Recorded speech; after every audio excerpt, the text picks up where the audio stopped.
Dear students and learners, welcome to Anjuman's English Grammar. We are continuing with parts of speech. आज का topic है interjection. Very interesting. What do you mean by interjection? Interjection is a word which is used for emotions. एक ऐसा word होता है जो emotion के लिए यूज किया जाता है. इमोशंस डिफरेंट भी हो सकते हैं, स्ट्रॉन्ग फीलिंग्स भी हो सकती हैं, सरप्राइज भी हो सकता है. तो इंटरजेक्शन उसके अंदर काम करता है. ठीक है, very important point to be noted. Interjection ही एक ऐसा वर्ड है जो सेंटेंस में कहीं पर भी यूज हो सकता है, एट द बिगिनिंग और at the end of the sentence. Interjection words पर कोई भी ग्रामेटिकल रूल्स अप्लाई नहीं होता है. ठीक है, एग्जाम्पल देखते हैं. हमने इंटरजेक्शन के लिए ये वर्ड का यूज किया आह. इसमें एक एक्सक्लेमेटरी मार्क होता है. ओह, अलास, हुर्रे, ब्रेवो.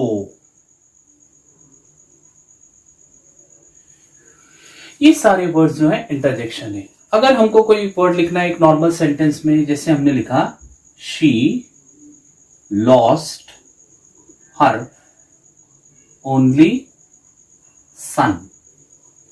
ये एक नॉर्मल सेंटेंस है, सिंपल सेंटेंस. अब यहां पर इंटरजेक्शन यानी हमने एक ऐसे एक्सक्लेमेशन के साथ में इंटरजेक्शन वर्ड का यूज किया. अब ये हो गया alas, she lost her only son.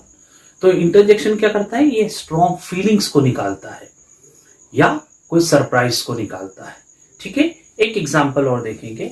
हमने लिखा है यहां पर व्हाट अ फनी मैन. ये भी है व्हाट अ फनी मैन. इसको याद रखें, ये विदाउट वर्ब है ये सेंटेंस. ठीक है, इसी को और what a funny man he is. मैं एक्चुअली ये इसलिए बताना चाहता हूं आपको कि स्टूडेंट्स को ऐसा लगता है कि विदाउट वर्ब जो है वो हम एक्सक्लेमेटरी सेंटेंस नहीं बना सकते. ऐसा नहीं है, हम बिना वर्ब के भी बना सकते हैं. ठीक है, जो मैंने आपको एग्जांपल यहां लिखा. कुछ लोग ऐसे भी सोचते हैं कि वर्ब लास्ट में ही आना चाहिए. ऐसा भी नहीं है. मैं एक और सेंटेंस आपको लिख देता हूं, जैसे how cunningly she did it. अब देखिए वर्ब तो नहीं आया लास्ट में. तो ये चीजों को समझना चाहिए कि हम एक्सक्लेमेशन का, इंटरजेक्शन वर्ड का किस तरीके से यूज करते हैं. ठीक है, अब यहां पर भी देख लीजिए फर्स्ट सेंटेंस में, अगर हमने यहां पर नहीं यूज किया तो हम यहां पर भी यूज कर सकते हैं. ठीक है, अलास, ऐसे भी हम यहां पर जो है उसको यूज कर सकते हैं. तो इंटरजेक्शन वर्ड जो है कहीं पर भी यूज होता है. इसको एक सिंपल वर्ड में मैं समझाने की कोशिश करता हूं. इंटरजेक्शन को जब मैं पढ़ रहा था, इंटरजेक्शन, तो मुझे इंजेक्शन जैसे वर्ड सुने आ रहे थे. ऑब्वियसली जब किसी ह्यूमन बॉडी में इंजेक्शन लगाते हैं तो आवाज कैसी आती है, वो जो फीलिंग्स होती है आमतौर पे, that is called as interjection. ये समझाने के लिए था. ठीक है, तो यहां हमने पार्ट्स ऑफ स्पीच का एक इंपॉर्टेंट इंटरजेक्शन भी कंप्लीट किया. इसी वीडियो के अंदर हम आगे पार्ट्स ऑफ स्पीच का लास्ट जो है आर्टिकल, उसको भी आज जो है हम लोग इसमें पढ़ने वाले हैं. जैसे मैंने अभी आपसे कहा कि इसी वीडियो के अंदर आज हम अपना लास्ट पार्ट्स ऑफ स्पीच जो है आर्टिकल, वो भी पढ़ने वाले हैं. Generally article is not taken as a parts of speech. I have an objection over this कि आर्टिकल भी पार्ट्स ऑफ स्पीच है. उसका एक एग्जांपल मैं आपको बताता हूं, फिर मैं आर्टिकल शुरू करता हूं. ठीक है, जैसे मैंने एक एग्जांपल लिखा, ही इज बॉय. ठीक है, ये एग्जांपल के ऊपर आप ध्यान दीजिए. ये सेंटेंस गलत है. ही इज बॉय, पहली चीज ये देखिए, ही एक प्रोनाउन है, इज एक वर्ब है, बॉय एक नाउन है. ठीक है, ये अलग अलग पार्ट्स ऑफ स्पीच हैं. फिर भी ये सेंटेंस गलत है। क्यों गलत है? क्योंकि इसमें आर्टिकल नहीं है। आपको लिखना पड़ेगा यहां पर ए या एन या द। तो ये जब हमने यूज किया तो ये सेंटेंस हमारा करेक्ट हुआ। तो article is also one of the parts of speech, उसको मानना पड़ेगा हमको। हम सिर्फ 8 पार्ट्स ऑफ स्पीच नहीं पढ़ सकते, हमें आर्टिकल को भी कंसीडर करना पड़ेगा कि this is also one of the parts of speech. ठीक है, let's begin with article. Article जो है वो 2 तरीके के होते हैं। एक होता है ए एन और एक होता है the. A an is called as indefinite article and the is called as definite. अब ये indefinite और definite क्या होता है? ऐसा समझिए कि indefinite वो होता है जो कोई एक पर्टिकुलर ना हो, स्पेशल ना हो, उसी को indefinite बोलेंगे। और definite वो होगा जो स्पेशल हो, पर्टिकुलर हो, खास एक चीज हो, उसकी तरफ इंडिकेट करता हो, उसको डेफिनेट बोलेंगे। अब देखिए ये ए एन का यूज कैसे होता है। सबसे पहली चीज तो ये है कि आपको पता होगा कि इंग्लिश में 26 अल्फाबेट हैं। ठीक है, ए से लेकर के जेड तक का। इसमें 5 वॉवेल हैं, A E I O U, these are called as vowel. ठीक है, और रिमेनिंग 21 जो है alphabet, they are called as consonant. वो है B C D F G H J K L M N P Q R S T V W X Y Z, these are called as consonants. तो 5 vowel और consonant, ये चीज अगर आपके दिमाग में है तो आप आर्टिकल का ए एन बहुत अच्छे से समझ सकते हैं। ठीक है, देखें सबसे पहले A E I O U is called as vowels, और रिमेनिंग जो 21 अल्फाबेट हैं they are called as consonants. ये आप ध्यान में रखिए। ठीक है, 21 अल्फाबेट मैं नहीं लिख सकता था, मैंने बोल दिया, इसलिए मैंने यहां पे सिर्फ 21 अल्फाबेट लिखा। ठीक, अब देखिए कि ए का यूज कैसे होगा। A is use before a singular common noun begins with a consonant. A का यूज हम ऐसे सिंगुलर कॉमन नाउन के पहले करते हैं जो कंसोनेंट से शुरू होता है। फॉर एग्जाम्पल अगर हमने देखा, ये देखिए बॉय, कैट, ये बी और ये सी, देखिए आप, ये दोनों भी जो हैं ये सिंगुलर कॉमन नाउन है और ये कंसोनेंट से शुरू हुए। इसी तरीके का अगर हमने देखा डॉग, ये देखिए डी, तो इनके पहले a boy, a cat, a dog, ये लिखना पड़ेगा। तो singular common noun begins with consonant. An का यूज कैसा होगा? जो वॉवेल से शुरू होगा, singular common noun. For example apple. ठीक है, अब देखिए एलिफेंट, ये एनिमल्स हैं लेकिन डिफरेंस क्या है, ये कंसोनेंट से शुरू है और ये वॉवेल से शुरू है। ठीक है, आई से देखेंगे तो हम लिखेंगे इंक पॉट, ओ का देखेंगे ऑरेंज, यू का देखेंगे अम्ब्रेला।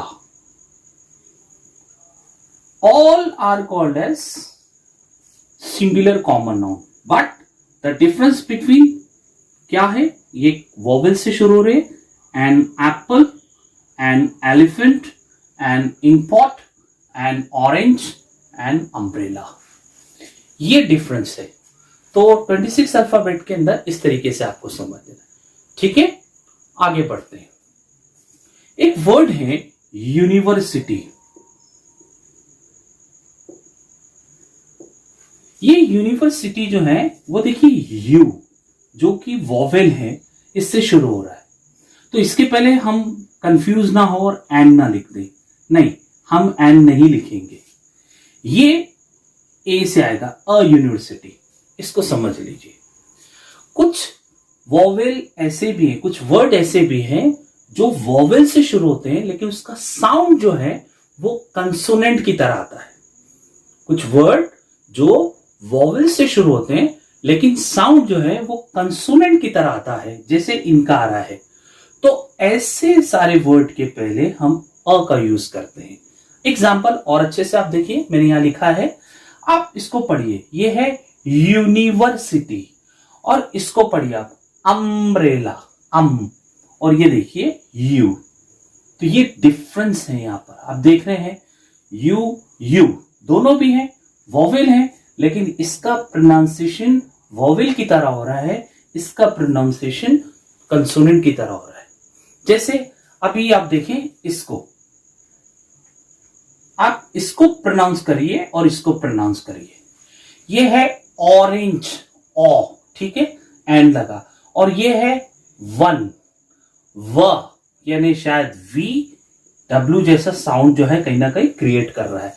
तो इसके लिए भी हम जैसे आपने लिखा वन लेग्ड मैन लिख दिया हमने, या इस तरह के जो भी वर्ड लिंकिंग वर्ड में भी हो तो हमने अ का यूज करना है। तो ये भी बात आपको ख्याल रखना है कि वॉवेल से शुरू होगा तो डायरेक्ट एंड नहीं लगेगा, ठीक है। इसी तरीके से कुछ ऐसे भी कंसोनेंट वर्ड होंगे जो कंसोनेंट से शुरू होते होंगे, लेकिन उसका साउंड जो है वो वॉवेल की तरह होगा। फॉर एग्जाम्पल ये देखिए आप, ये है हॉर्स, इसको हॉर्स बोलते, तो ये है आ, कैसे शुरू हुआ, कंसोनेंट से, इसलिए अ लगा। अब ये देखिए, इसको पढ़िए, इसको हम आर बोलते हैं, आर, यानी कि यहां से साउंड जो है उसका आ रहा है, इसलिए हम यहां पर एन लिखेंगे। शुरू कैसे हो रहा है, कंसोनेंट से, लेकिन साउंड कैसा है, वॉवेल की तरह है। तो ये भी आपको डिफरेंस जो है समझना होगा। तो आर्टिकल के अंदर ए एन अभी आपने देखा, द के लिए भी बहुत सिंपल सी चीजें हैं। सबसे पहली चीज ये देखिए कि आप अपने आप से शुरू करें और फिर उसको यूनिवर्स पे लाकर, गैलेक्सी पे लाकर के फिनिश्ड करें। फर्स्ट ऑफ ऑल, ये जो हमारे पार्ट्स ऑफ बॉडी है, हेड, हैंड, आईज, ठीक है, सारी चीजें ये पर्टिकुलर है।